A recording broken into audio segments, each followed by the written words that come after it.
My name is Dave Kozak. I run the marketing department here at Clockwork. How many, just want to make sure the audience here, who's the candidates here? Just this group here? And we got you don't count up there. I know. Well, welcome everyone. Hopefully today's been good so far. Lunch was good, right? Nancy's does a pretty good job, I think. Hopefully you guys had it. I don't know what that Panera order was for. Are you just feeding them all the time, Michael? Is that what it is? Is that our strategy? Just keep feeding them? Feed them till that's a good strategy if that works. Are we good to go? Okay, apparently we're good to go. Okay, again, my name is Dave Kozak. I've been with Clockwork for about just a little bit over a year now, and I came in from different industry altogether. I came in from the food business. I spent 20 plus years. I was a franchisee at one point in time, but I worked for McDonald's. I worked for Burger King. I worked for Dunkin' Donuts and other, name your food place pretty much, and I spent some time there at some point in time. Transition into this industry has been really interesting. The reality though is it's about two things. One, it's about working with the franchisees and building the franchise system, but two, it's about customers, right, and changing customers' minds. So I don't care if it's food or getting them to use our product or service. At the end of the day, it's about marketing, and it's about changing customer behaviors and trying to drive people to do something that you want them to do, right? So you're sitting there, you're here in this meeting, and I would assume if the reverse was true and I was sitting in your chair looking back at me, there's probably a few things you'd probably want to know about the things that we do. So what's our direction? Where are we going? Where are we taking these brands? What resources do we have to help back us up? Because this isn't just a one-man show. There's quite a few folks in here, but from a marketing perspective, what resources do we have to help and support our franchise system? And then more importantly is beyond resources, what tools do we have available to all of you? Might have heard mention, whether it's John or maybe Michael talked about an ad fund. I'll explain what we're doing with the ad fund. And then lastly, I'd like to give a little bit of a sneak under the hood of the car a little bit and let you know some of the other things that we're working on, kind of the what's on the horizon piece. Okay? Sound good? And if you guys got any questions, feel free to just fire it off. Keep this as open as possible. Our vision, our direction. It really comes down to this one sentence. Kind of, I think, describes best in terms of where we're going. It's really to build three best-in-class, independent national brands that leverage each other and our customers to grow our overall business, right? There's a lot in there, there's a lot of things, but really to me it's about building the brands individually. Our brands, if you think about it, well, it sounds like they're all the same. The reality is they're all a little bit different, and we've got to think about our brands a little bit differently. We're in different footprints, we're in different geographical space, we have differing needs, so we can't treat them all the same. So the trick on the marketing perspective is how do we have sort of that halo, but at the same time, how do we make sure that we grow each one of our individual brands? The other piece about this that I underlined here that I want to spend just a minute or two talking about is this whole notion of building to a national brand. You heard Chris earlier talking about some of the other examples that he was showing. Those are all big national brands, right? Those are all big national companies, and when he was throwing out some of their slogans, you knew them, right? You recognize them. Why? Because they're top of mind. So that's really where we want to go, right? We want to make our brands top of mind to our customers. We're really, as smart as we think we are, we're really not that smart to time our marketing exactly to that time of need when that thing happens in the customer's house. Boy, if we were that good, it would be awesome, be able to market to them exactly when their pipe breaks or when their electricity, the switch doesn't work. But, so if you can't do that, what else can you do? You can build top of mind awareness so when that event does happen that they think of us first, right? So that's this whole notion of being national, and there's more benefit to that. On the short-term benefits, it's about the things that we talked about. It's about creating awareness for that consideration for that consumer when the event happens, and we're driving that brand awareness, which then ultimately leads into demand creation, right? Which is ultimately what you guys want. You want the phone to ring. Also, by acting as a national brand, we can pool our resources together and be even stronger. I mean, if you had $1 and you had $1 and you had $1, we threw all of our dollars in a pot. Now all of a sudden we have a heck of a lot more than just your individual dollar, right? And think of the brands that I came from, the McDonald's, the Burger Kings, that's all what they did, right? They all pooled their resources. And now all of a sudden when you pool the resources, now you got a pretty big pool to be able to do something with. Right? And you think of the industry that we operate in, it's very fragmented business out there, and it's really easy for us to create scale by leveraging our size, because we are the leaders. By leveraging our size, we're able to do that, which helps us negotiate better media rates. We were talking earlier about Yellow Pages, but it goes beyond that. This TV, it's radio, it's the other things that we're able to do by leveraging our size to go after the local competition. Then lastly, that helps feed into why you guys are here today, which is about driving healthy franchise growth, right? So things start to compound on themselves and it gets bigger in time over time, for sure. So that's short term, but there's some long-term benefit as well. And this slide is really tough to read, I know, but I'll explain it to you. This was, I share this a lot because I think that it does a really good job exemplifying the point about the long-term benefit of being a brand. This was a slide taken from a shareholders meeting at Coca-Cola. It's public information, so we can have access to it, but I think it does a really good job making the point. If you look at this bottom half of the Coca-Cola bottle, right? This represents the market value of what the sales of pure Coke would represent, right? So if you were to sell the company Coca-Cola purely based off nothing else but sales of volume of the product itself, the company would be a really healthy sale, about $50 billion. Big company, right? Huge. The difference, though, is when you add in the brand, all those things that Chris was talking to you about earlier, the brand value of what the brand represents, it's a $120 billion company. So the brand itself, the brand Coke, is actually worth more than the sales that it generates. Does that make sense? I think if I put it to you in a more relevant way, take this sub shop, right? What do you think has more value, this sub shop here or this sub shop here, right? Well, why, right? I saw your reaction. You're like, yeah, no kidding, Dave, right? Obvious. Well, why? Because it has the brand behind it. And that's sort of the same thing we're talking about here, right? So if we build that national brand, or when we become that, right? Now all of a sudden, if you go to succession plan your business or sell your business, this becomes a lot more attractive to sell to someone else than certainly that does, right? That kind of makes sense? Hope it does, right? It's about branding, building the brand, building that equity. I had time to use the analogy of what we used to have in the housing market, when you built equity in your house, but that became a really bad example with the economy and what happened to the housing market, so I had to go with a different analogy. But it was sort of the same thing with what the housing market used to be, right? You used to buy the home, you used to escalate in value, that home was worth something, then you could turn around and sell it. Sort of the same thing. Now let's talk about the second thing. The question you're probably asking, okay, Clockwork is great, got some good brands. What kind of support do we have? What do we have behind us? So I'll touch on each one of these, but we have a marketing team. We've got outside agencies that help us. We have field resources for our franchisees. And then we have a web tool that I'll share with you as well. First of all, from my team perspective, again, I lead the marketing department here. We have the team broken up into three areas. One is a field marketing team. It's led by a marketing director and 3 managers that are spread throughout the country. The director's in Minneapolis. We have 3 managers. One's in Philly, one is in Minneapolis, and the other one is in Houston. So they're out in the field with our franchisees. I also have a team dedicated, it says retail. What retail means in internal speak means our company operations. We have 20 plus company centers that we operate all 3 brands. So we've got about 29 representations of the brands in our 20 centers. So I have a team dedicated to that.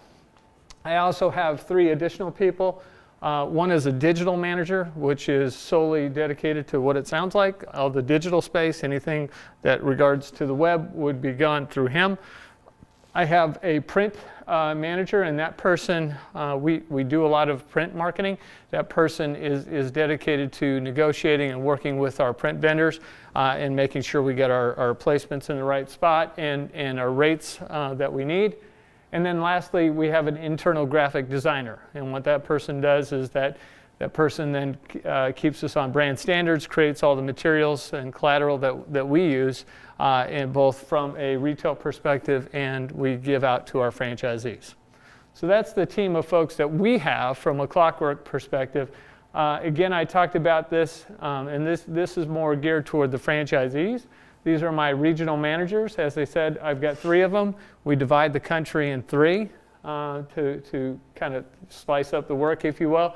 But these people are fantastic. We just brought this team on. This is new. Brought them on in Q4 of last year, I think. November, December is when they came on. But their primary role is to work with the franchisees, both in and outside ad fund periods, because there are a period of times on the ad fund that we will help guide spend. But they will work in and outside of the ad fund period and really become your consultant in the field. So they are a resource for you to call and bounce ideas off and, hey, what about this? But it's also a great way to share information and just give general guidance back to you. The other thing we have is a whole host of agencies that help us as well. We have a national brand agency called FKM that provides the overarching brand direction, brand strategy.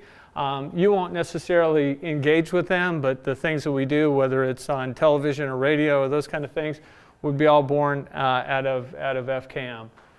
We also utilize a partner called Marquette on the Yellow Page side. Marquette is, if not the nation's largest, or if it's one of the top couple in the nation in terms of placing CRM and Yellow Page advertising. So we feel like we get good rates with those guys. They're also tied into our BuyMax program, so they're open for franchisees to use. They'll do an analysis. I was thinking about, you were saying something earlier about Yellow Pages in your market. It'd certainly be available for you to take a look at your area, give you some suggestions in terms of what would be best to help cover your area. The couple of other things we have a digital agency that we work with, both from an SEO and an SEM perspective, and they can help set up websites. We have websites that are templated for our franchisees, so we'll set you up and get you going on the internet if you don't have that. We also utilize CallCap for call tracking. I'm assuming you guys do some form of call tracking already. Yeah, I'm seeing some heads nod. Yeah. So we use that, make that available for franchisees. Print vendors, we use them all. We have relationships with all of them, whether it's Valpak, Velasas, also a company called Stochastic, which does our direct mail, but those are the other shared mail vendors that we do. And then lastly, you'll hear me talk a little bit more about this in a little bit, a company called Sapio, which manages our AMP website. And I'll talk to you more about what AMP means here in a minute. But those are just some of the outside resources we have. Sound good? Am I missing something? These are tools and resources for all of our franchisees to tap into. Now let's talk a little bit about the tools. So if you think about our tools, it starts first with the Clockwork marketing team. We develop, we set the list of things that we need. Then we go to our partner agency, FKM, that I mentioned before. They help take the needs and then create the strategic direction and provide the tools back to us. And then what we do, so we go from here to FKM, and then from here we take them to our AMP website. And I talked about AMP, and I'll spend a little bit more time on it, but it is, think of it like a library or a resource for all of our franchisees. So we take and we create templates, whether they're print templates, direct mail, shared mail, postcards, even radio and television, web content. Take all that and we load it into a website for franchisees to use. Once it's on the website, franchisees can pull it down. They can customize it with their own phone numbers, their own offers. But the good news is the shells, the templates are already done. They're in our branded look. If Chris were here, he would applaud this. He was talking about, brand consistency and building the brand logo and image, right? It's doing all that same thing because now we have all the templates and everything already done for you, right? Everything from yellow pages to postcards. And if it's not there, and I'll share with you an example of what happens if it's not there, but if it's not there, I have a whole team behind me that can help create something that perhaps is missing. So here's just some examples of some of the things we do: postcards, print for newspapers, door hangers, Valpak, you name it, it's all loaded up there. We put it on the website. We develop new set of materials once a quarter. So every quarter we'll refresh this whole suite. You as a franchisee can jump onto that AMP website, change out certain fields with the offers to whatever you want them to be, maybe change the phone number or web address, what have you. But the good news is the shells, everything's already done, right? Sound good. How do you guys create ads today? You probably go to your Valpaks or to your vendors and ask them to create it, probably? Just a guess? We don't do any of that. You don't do anything like that. Okay. But if you did, I would imagine you'd probably just talk to your Valpak rep or your print rep and ask them to create something for you, I would imagine. Right? You're shaking your head probably. How much input do we have into those ads? How much input? As you can change the offers however you want, but my team will develop the shells of the templates and everything will be up and loaded for you. Okay? And how quickly does that start? Let's say, you said it's done quarterly, so it would have to be at the end of the quarter. Yeah, so what my team does is at the end of, I should say, prior to every quarter starting, we hold webinars, one per each one of the brands. And so we'll host a webinar and we'll go through each one of these and say, okay, Mr. Sparky webinar, we'll go through all the Mr. Sparky elements that are available for that quarter.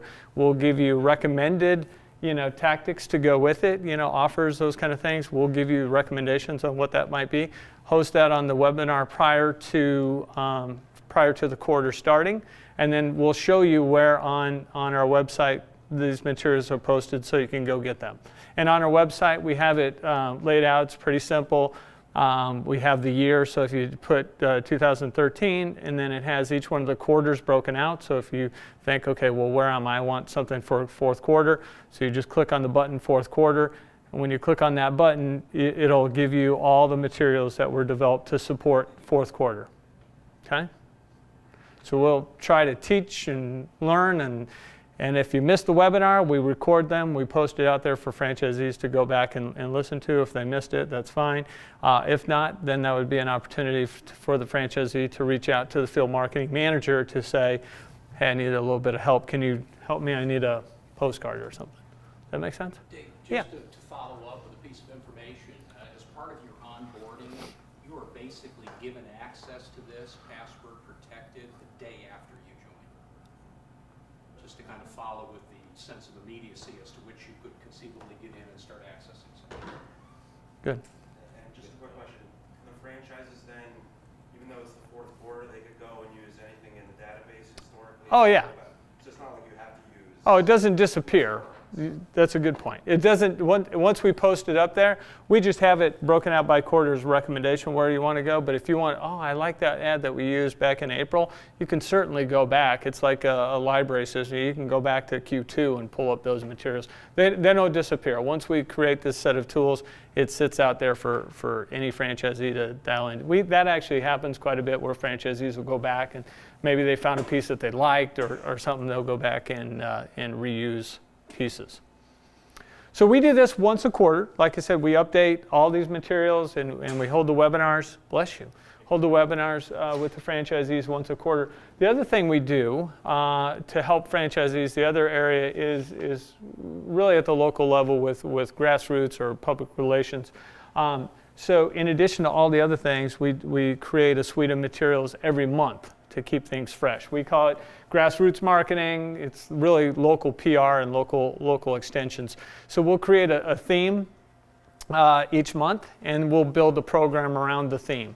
I think I just saw the one for November. Our team is working on it now. It's something to do with Military Family Month. So we'll create a theme around Military Family Month. We'll develop a whole suite different suite of materials, whether it's postcards, coupons, flyers, those kind of things, all to support that monthly themed element. And what's really cool about this, what I really like about this, is we provide PR elements to our franchisees to help them. So specifically what I'm talking about there is we'll create a press release that's already written that talks about that monthly event.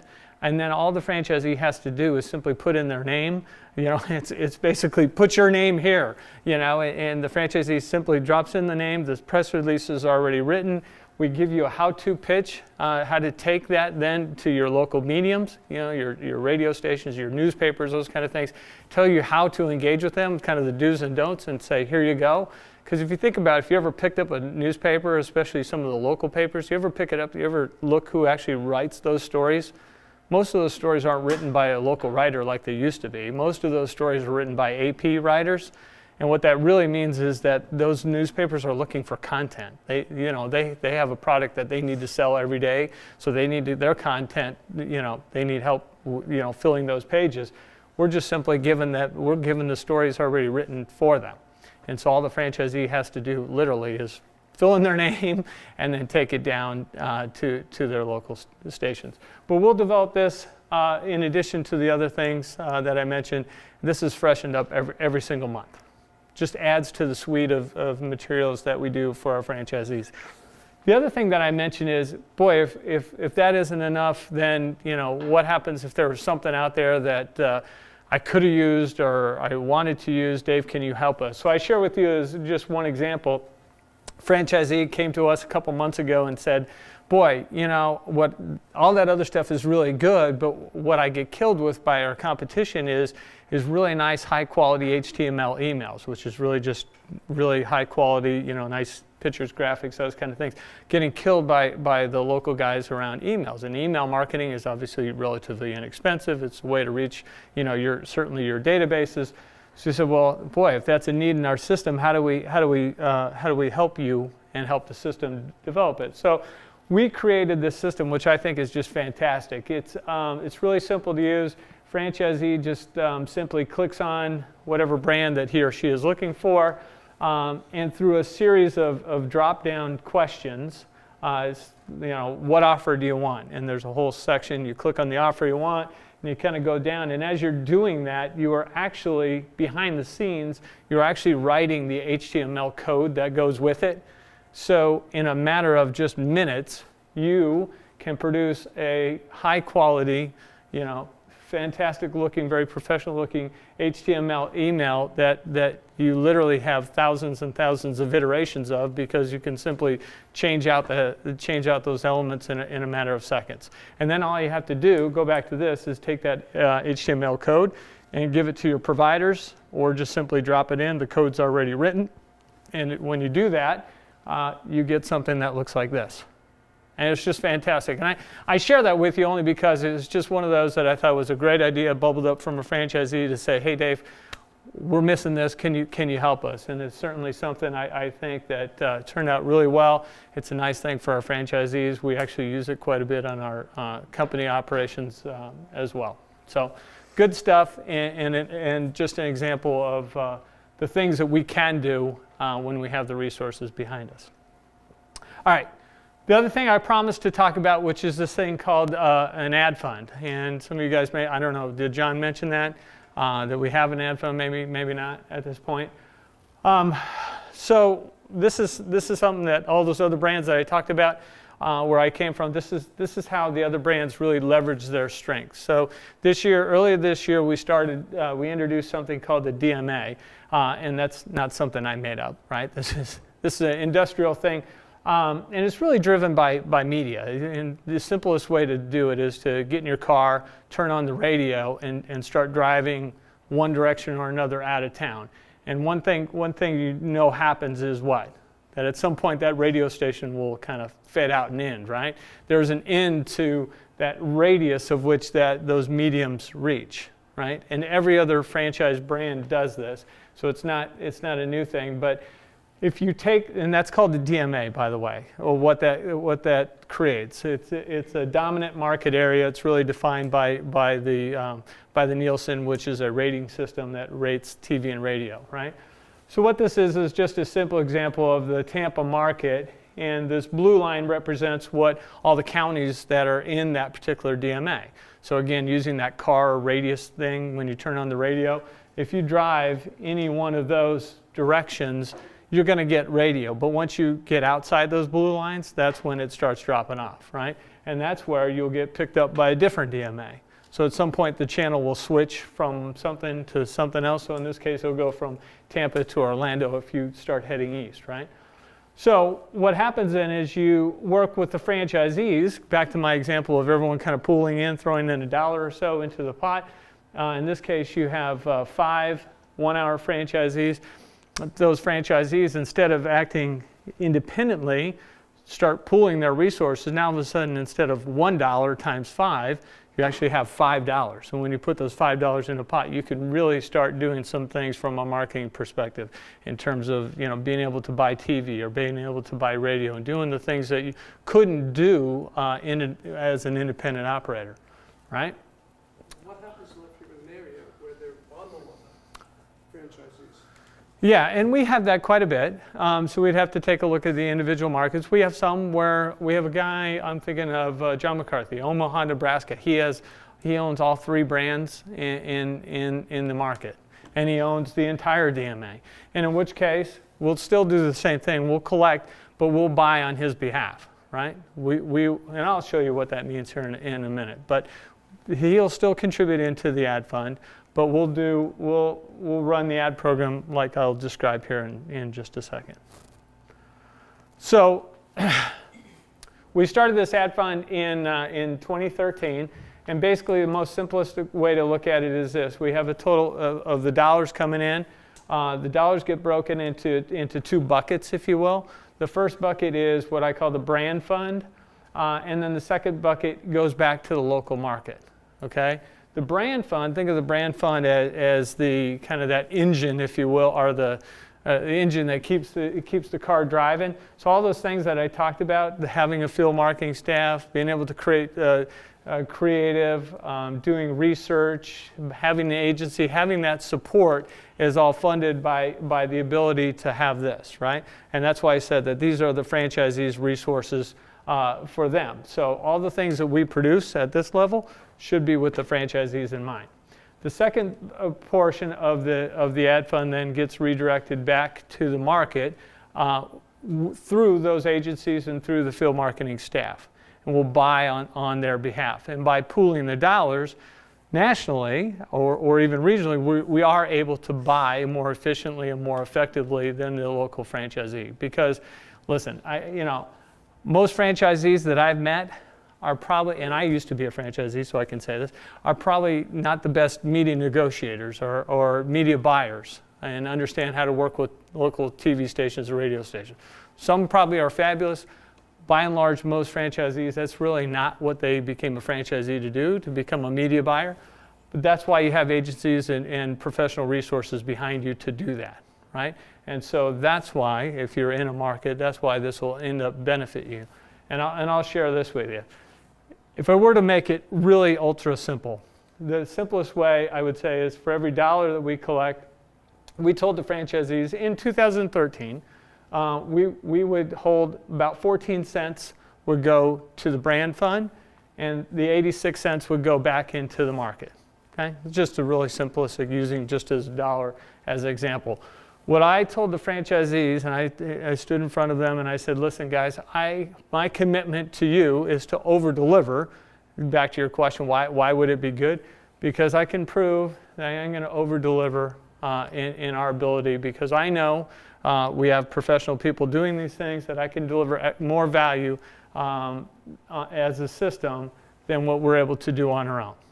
Okay? I understand what you're saying. Yep. My question is, I'm Yep. now in my own market where there's no other franchisees Yeah. close proximity to me. Yeah. So I'm the only one contributing in my DMA Mm-hmm. Well, to that. George, Long Island is next to you, so, I mean, would Long Island and border Connecticut We really don't share the same media. I don't know. I would have to look at your individual case, to be honest with you, see where your area is. That's my question. Yeah. My question is, so I'm the only Yeah. guy in this radius, in Yeah. the DMA. So it's only my dollar going, and it's not $5 going. Right. So Right. that's what we're going to, I'm just trying to get. Yep. you know, No, and that's a fair question. So yes, the dollars would, and if you're that, I'll use John McCarthy. So John McCarthy, the franchisee out in Omaha, Nebraska. I don't know your situation. You might be right. There might be other guys. I'm not really sure. But let's just say you're John McCarthy in Omaha. He contributes just like every other franchisee. The difference is that, again, John is arguably, he will tell you, he's not a media buyer. He doesn't understand the media channels. So by able to do this, we're able to do it more efficiently, more effectively. Because you think about it, the agency buys not just for our 3 Clockwork brands. The agency that we have has multiple clients. So when they come in and they say, okay, I've got, in this case, I know they have Mattress Firm as one of their big clients, Waste Management is one of their big clients. So now all of a sudden they have these other clients to back them up. And then when they go into Omaha, they can say, listen, I got Mattress Firm, I got Waste Management, I got these Clockwork brands, and I got all this money. Do you want a piece of it? And it becomes a much stronger negotiation. So in the end, even though he's a single franchisee in that market, it helps him because now he has the power of the agency and all the other clients that they have behind him. Does that make sense? I think I'm answering your question, but I'm not sure. Kind of, sort of. Okay. Because when you went to that one that showed Sarasota, and you had Yeah, the DMA yeah, broken down there. yeah. If you only have one of those little Yeah. blue things. Yeah. Okay, and there's nothing else around it. So Mhm. the fund that's there is only gonna be that one guy who. That's has the correct. blue, that's gonna be his That, fund. you're right. And it's gonna service his DMA. Right. So basically, if I'm in an area where I don't share anything, okay, Okay. then that means it's only gonna be my one, I'm just going. Yes, yeah, My one. yeah, correct. But your $1 will be enhanced by the creative as well as by the scale to give you an No, additional. I understand. But you're right. I wouldn't take dollars from Tampa and put them in if that's.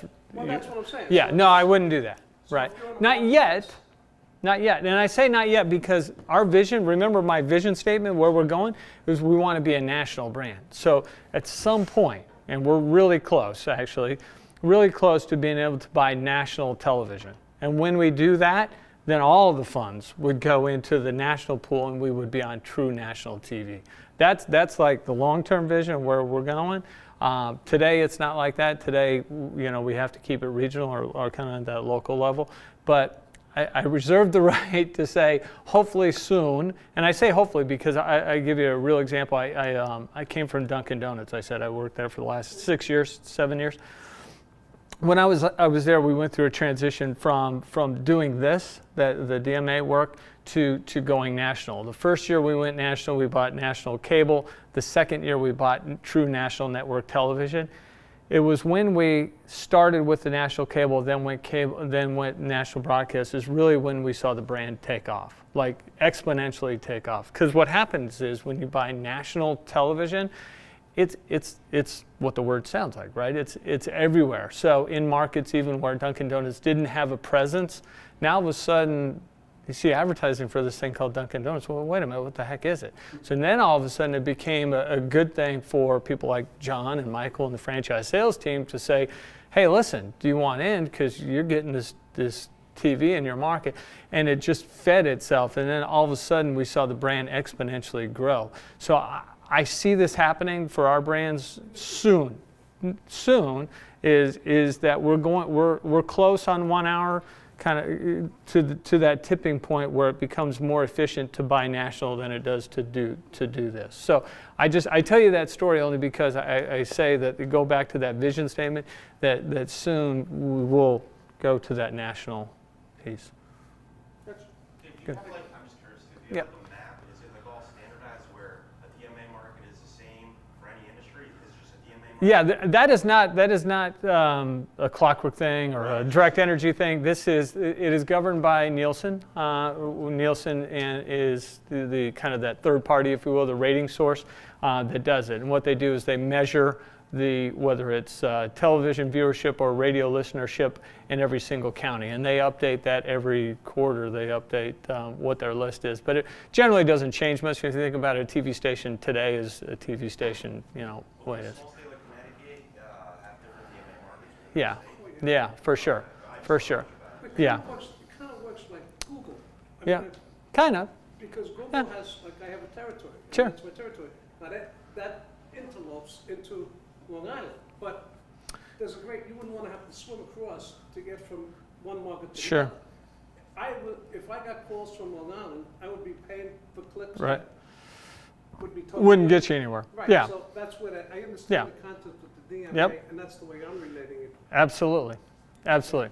Yep. No, and so yeah, the whole DMA thing, everyone uses it. It's the best way to do it, right? Because if you think about, again, go to my little map of Tampa and all those guys, it wouldn't make sense for someone from Tampa to pay into, somewhere else, to your Long Island example, right? You want to pay into where the business is, and it only makes sense. So this is something we started. I promised, like I said, is going back to the side before, I said that we were going to get the kind of the promise that I had to the franchisees was to over deliver. We did our first ad fund window in the system in April of this year. It started in April. Just some quick highlights on the results. Saw a 10% lift in comparable sales meaning same store this year versus same store last year. Saw a 10-point lift in not just over year, but over trend. And what we saw was Q1 was positive, pretty good for us in Q1. We were 10 points even higher than where we were coming into Q1 trend. So basically what I'm saying is we had a fantastic Q2. This point is really good, back to your point, sir, about kind of what's the benefits to me.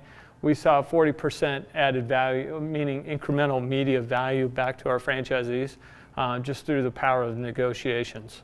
So even if that John McCarthy case in Omaha, we were able to demonstrate, look, by having an agency and having, their other clients behind them to negotiate, to help leverage what they got as well, we were able to get 40% more value. And then the last piece, I like to show this number because, again, it goes back to that point of keeping ourselves top of mind, right? And gosh, I wish I could be that smart and have that ad show up exactly when the toilet is broken and you need to call a plumber. But in absence of that, how do you do that? You keep the brand top of mind, and how do you keep top of mind is you put us in front of customers. And through the first ad fund window, we had over 1 billion branded impressions, which is a huge number. That's not a typo. It's a real number. So it's fantastic. Our brands are getting in front of a branded impression is basically a set of eyeballs hitting your ad, whether it's on the internet, on TV, on radio, whatever. It's just how many times that our ads were in front of people. Looks just like Google. It's huge, and I'm thrilled. I love to share that number only because my job is to build top of mind brand awareness and bring our brands to that national stage. The bigger I can make this number, the happier I'm going to be, because I think we're going to win when we drive impressions and keep our brand top of mind. Okay, last, and I don't know how we're doing on time, but we're probably close. Just a couple little snippets. I promised you I'd give you a little sense of. You all right? You want some water? Oh, you got water. You're all right. I told you I'd give you a little snippet on some of the things that are out there on the horizon. So just a couple points here. Direct energy protection plants. I don't know if Cameron's going to talk about this maybe a little bit later. Okay, so you're going to hear more about this, but we're working closely with our sister company, HWA, and direct energy protection plans. This will be a game changer for us. So I'll leave you with that little bit of kind of that teaser, if you will, and let Chris or whoever it might be touch on that here in a little bit. Another one that's big. It's nice having a big parent like Direct Energy. They're able to back us in this. We just started testing lease as an option. I don't know how many of your customers that you work with have challenges today relative to finding financing, particularly on big jobs and on replacement jobs. This is something that I think is going to be big for us. We just rolled this out in a couple of our centers, and we're going to start expanding it. We started it in Houston and in Indy. We're going to roll it out to the entire state of Texas soon. So that's really big, and I think that's going to be a big deal. In fact, some of we rolled it first in 1 hour, and some of our plumbing franchisees are like, hey, when are we going to roll that? Can we get that product on the plumbing side as well? So that's pretty exciting, and that only comes with having such a wonderful parent, with deep pockets parents that allows us to do that. The other big project that I've got in the works is my team. I told you I have a digital manager, outside resources. We are in a full-on redesign of our web presence. This is going to be great. By year's end, we'll have completely redesigned all of our branded websites, which will also trickle down to our franchisees. Remember I said I had a digital agency that we use for franchisees. This will be able to be rolled right into our franchisees as well. If they want to use it, great. If not, a lot of our franchisees, not a lot, some of our franchisees have their own websites, great. I'll just offer this up to them if they want to resurface their sites and use it. But this is a really big, exciting project I'm thrilled about. If anyone's been on our sites today, they were probably good about 3 or 4 years ago. And just like anything in technology, we all get new cell phones every couple years because something's changed. Same issue that we're having on the websites. They got a little dated, a little stale, just being honest. And we, so happy to say that that project will be done within a year, where we'll have all new sites. Another project that we're working on with our direct energy partners is a smart thermostat. I think some of our competitors, I see it now just about everywhere. Comcast is even delving into this one. We've got to get into this space, so we're partnering up with, again, our partners on the energy side of the business to roll a smart thermostat and start selling things in bundles. Whether you sign up for energy, we can hook you up with a smart thermostat, so now we can monitor your energy use. We can control your thermostats. You can control your thermostats and monitor your energy uses at your house. And then last, I would be remiss to say, we're always looking for new expansion opportunities and cross-sell opportunities with our folks at DE, whether it's cross-selling energy or some of our products, or certainly on their innovation team like the smart thermostat. They're a wonderful parent to have because they have a lot of resources and a lot of ways that they're looking at the business that is really smart with what we're doing, and it ties in nicely. So. It's always nice to have a big parent backing you to give you some of these other things that we wouldn't otherwise have. So I leave you with this, bottom line from a marketing perspective, and I drill this into our team. Our goal, my goal, is to help you build that long-term valued asset. Remember that Coke bottle or that Subway example? Is to help you really build that long-term valued asset, all the while, help you build short-term, gains, and help you drive your business more effectively day in and day out. So it's kind of that combination of both short and long-term. So that's kind of what we're about. Any other questions? You guys good? You guys all right? All right. All right. I guess that's it. No questions for me. I just apparently wowed them. Huh? All right. No, seriously, no questions? We talked a lot about DMAs. We talked about ad fund. I'm kind of curious Yeah. as to, you said YOLO, Mm-hmm. and I've kind of dealt with YOLO Mm-hmm. myself. Yeah. And Reach Local, and Mm-hmm. like when they went to a private. Yeah. What's that? Wasn't a good outcome, was it? Which one? Reach and YOLO was definitely not a good, I mean, for me, Yeah. Reach, problem with Reach was it was very hard to really analyze what it was costing us. Yeah. That's, Yeah, you have to be careful. I mean, listen, that was a suggested partner we have with them now.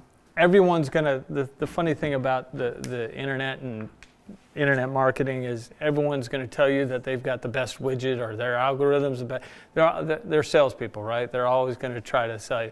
I would just say whatever you end up doing is just use caution, and we have a digital manager who's fabulous, who does a really good job helping franchisees to say, look, if you're going to use XYZ company, come to me first, and I'll tell you the questions that you should ask them to make sure that you get what you want out of the, out of the outcome. He's just a fabulous resource, and I know the franchisees, a lot of our franchisees have called him and asked. In fact, he puts out a monthly sort of a newsletter, and one of the topics was just that, as how do you select a local company? And if so, what are the things, kind of the do's and don'ts around that? So I would just use caution. That's all. you don't really get involved in that with the franchisees. You don't assist them in. You don't manage the internet listing is what you're saying. Well, kind of, sort of, because I'm not really that fine-tuned Mhm. mentally into it. Right. But my question is, I'm still, as a franchisee, I'm still going to be doing all that stuff myself. Yes and no. Yes, from the local standpoint, we at this point we're not taking over individual franchisees' SEM, right? So franchisee would still be doing his or her own SEM. On the Yes perspective, yes, we are here to help and give you the guidance. So like on the Yodel side, currently there are a vendor that we use, and we guide them, we give them direction. They have our branded websites, they have our pages, so it's all free for the franchisees. They'll get you set up. They have their individual consultants, so they'll work one-on-one with the franchisees to help guide them and get their program set up. But as far as, individual management of every single franchisee's location site, no, not necessarily. Someday could I see that? I mean, listen, remember the brands that I came from, Dunkin' Donuts, McDonald's, they didn't have, 5,000 websites for every franchisee, they had one. But understand that business is dramatically different, right? That business is, when people go to those sites, it's more about, gee, where's a location, and how do I find a location? And the other one big there is nutritional content. I just had a donut, what do we get? Completely different user experience than what we're talking about here, right? So there is this element that needs to remain local, back to what you're saying, that you operate here. There's that element that still needs to be there for you. So our job for you would be to help give you that guidance, help give you that, we have people there to help guide you and ask the right questions and get you set up in the way you want. As far as I'm concerned, Yeah. marketing is all about, I spend X amount of dollars on the marketing, and this is my return. And I need to be able to gauge that. And one of my big problems I have with marketing is I have a real hard time doing that. Yep. Google Analytics, this is not my business. My business is the mechanical business. Yep. So I'm now Yeah. involved in a whole different Yeah. industry, and I'm putting it out there because I'm asking this question. Yeah. Because it's really not what I do good, Right. right? And That's right. I'm challenged with it. Yeah. I'm challenged with it daily, Right. okay? And, so there's really nothing gonna really, except for some guidance, I'm not gonna get much help from this organization, from this. Well, I think the biggest difference is that let's try to break it apart. So you now have tools and assets that are available, right? That earlier you said you didn't have or you didn't do. Certainly all those things are now available, right? Well, no, you're just talking about online, right? I'm just talking about marketing in general. So in marketing in general, so you have a whole suite of assets and tools that are just now unlocked and available. All those things that I shared with you, whether it's TV, radio, blah, whatever it is. So that's probably a big difference today. The other difference today is who would you go to today if you were struggling? Like if you wanted to know those things, what's good, what's this? Well, that's a problem. Right, that's a problem. You don't have someone. So I only do salesmen. and the salesmen are good, right? Because why? Because they like to sell stuff. I have a hard time selling. Well, But now you have a branded consultant. that's what I'm saying. Now you have someone who's in the trenches that are there to help guide you and do, to be there and be that resource for you that you don't have today, right? You don't have someone to go to. Someone's got your back to say, boy, I got this salesman over here who's trying to sell me this widget, and this widget he says is kicking butt. How do I really know, right? To answer your question, how do I know that this is good? And that's why having that resource background that I shared, that's why that's a good thing, right? Because now you have a whole team of people. It's not just me, but the whole team of people and the agencies that are back there to help and guide and support you. That's a big thing. And certainly, I mean, I feel for it because I used to be a franchisee and I used to sit in the same chair going, well, it's all on me, right? It's all on you right now. And who answers the questions? Who answers the phone? Who's running the business? You, and you. Well, and maybe you No, probably help. that's all very true, but my, that's getting off from the subject. My problem is I don't have that expertise, and with this, I would get some expertise with some Mhm. help. Okay, because I'm really into the analysis Uh-huh. of profitability. Yep. And marketing is a Yep. tool to For make sure. profitability. And it's very difficult to gauge your marketing dollars Yep. as to what it's returning to you. Yep. Do you follow what I'm saying? Well, That's where I have a- No, you're right, and I think we have a lot of tools. I'm sure you talked about Successware and being able to tap into monitor, down to the revenue, right? So we can, and we do, like for example, on the company-owned stores, we'll track from when that piece goes in the mail all the way down to what kind of revenue it generated, right? So it's not just. I feel like I'm just talking about marketing, but it's bigger than marketing. It's the rest of the tools. Are you tracking the results through call cap? Are you tapping into Successware to track that sale all the way down? Because now you have the ability to take from that moment that call comes in and track it all the way down to see where that call went, right? What happened on that call? Did it translate into a sale, and if so, what kind of sale was it? Can I add something? Yeah, for sure. I mean, I'm a franchisee, and it's like I'm listening to myself 5 years ago. Yeah. But basically, in the way, what's your name again, sir? Bob, Bob. You sound like a very macro guy. I'm the same way. A what? Think to me, macro. Oh, Thinking about everything, and how it does what it does. Mhm. At the end of the day, you just want a call to come in, and you want a call to come in. You want your people to be able to convert that call, because your ROI, the return on your investment in marketing or anything you spend money, it doesn't mean anything if everything that's involved in turning that dollar into something happens. I mean, bottom line, that's what it boils down to. So, I can tell you from my point of view, for instance, I'm not a marketing guy at all. I just track the stuff. I watch what happens when the call comes in, where it goes. I watch it on the front end of my dollar spent for the actual ad piece. When it got into my system and I want to try to convert it, how the people were receptive to that particular piece of marketing, and then what kind of dollars came to me at the end. That's not rocket science, it's just numbers. But back to performance, the DMA deals there, the marketing ad fund that we ran this past quarter in April and May, I will tell you, most of us are very resistant to having that extra money come out because it's almost at 2%. 2%. And have those dollars come out of our pockets. But I can tell you from my point of view, when that happened, and I'm going somewhere with, I promise, when that happened, those 2-month period, it was amazing to me how Yellow came in and from a national level came down to our local markets and produced the numbers they produced in call volume and performance in that short time. That was just amazing to me. I'm with a couple other REITs, Web.com is who I'm really with right now, but they performed outstandingly well, but it took them 7 to 8 months to do it, and the expertise of the people that corporates use to handle this for us, because I don't know anything about it, the proof is right there. So I almost tell you, you got to take a leap of faith. When they tell you they know what they're doing, I'm not getting paid to do any of it. I'm just telling you this is my experience, and this is why I'm so sold on the franchise, because there's people here that do this every day. That's what they do, and part of what you buy, you just got to believe this is it. Commit to it, and these guys know what's going on, and it's a really big deal, and great things are coming. I know they're coming, and it's just the stuff you'll see. And once you get in, you'll understand, because you'll see it happen right before your eyes. It's a big deal. But I think, Bob, what you're getting to is, today you don't have traceability to your marketing spend, right? Yes. To where, I Well- spent this much, I have no idea if it worked. no, the problem is, I am getting that, and I'm getting much more intelligent about it.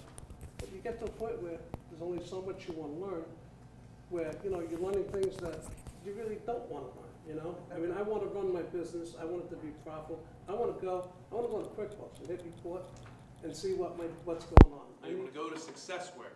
Okay, that's all There you go. words, that's all words, Right. okay? I don't have that ability. Now I have to sort of analyze